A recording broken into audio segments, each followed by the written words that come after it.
యాండి ఎలా ఉన్నారు? బ్రహ్మాండంగా ఉండే ఉంటారులేండి. అవి మీకోసమైనా పెళ్లి కోపు పెట్టుకొచ్చామా?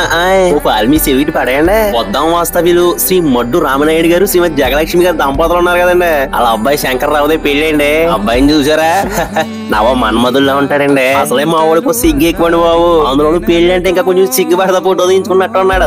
ఏది ఏమైనా పెళ్లి అంటే మాత్రం సిగ్గు ఉంటుందండి. అది చూసారా? మాటలో అమ్మాయి ఎవరో చెప్పలేదు మీకు. చల్లవాణిపేట వాస్తవ్యులు శ్రీ కొయ్యాన జోగారావు గారు శ్రీమతి లక్ష్మి గారు దంపతులు ఉన్నారు కదండి. వాళ్ళు ఒక్కగానొక్క అమ్మాయి వాణి, అందరూ మౌనిక అని కూడా అంటారు ముద్దుగా. ఇప్పుడు ఆ మౌనికతోనే పెళ్లి అయింది. అమ్మాయిని చూసారా? కొందరం బొమ్మలా ఉంటదండి. ఆ అమ్మాయిని చూడగానే మనం తెలుగింటి సాంప్రదాయం పొట్టు వచ్చాడు కనబడద్దండి. ఓ పెంపకం అలాంటిదండి.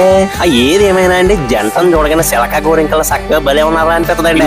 వీళ్ళిద్దరిని అక్కడ పెళ్లిలో చూసి ఆశీర్వదిలే కానండి. ఇంతకీ పెళ్లి ఎప్పుడు అంటారా? మే 23 శుక్రవారం రాత్రి 4:26 పెళ్లి ఎక్కడో కాదండి, బొద్దాం గ్రామంలో మన ఇంటి దగ్గర పెళ్లి. అయ్యి బాబు పెళ్లిలో భోజనాలు కూడా చాలా ఇంపార్టెంట్ కదండి. 23 పెళ్లి రోజు మధ్యాహ్నం 12 గంటల భోజనాలు చాలా గ్రాండ్ గా మొదలైపోతాయండి. నాలుగై పిండి వంటలు 4 రకాల కూరలు ప్రేమ అభియాతలు అన్ని కలిపి చేస్తారు. మర్చిపోకండి. మరి ఏమనుకుంటున్నారు? మడ్డు వారి ఫ్యామిలీలో విందంటే ఆ మాత్రం అడావిడ ఉంటదండి.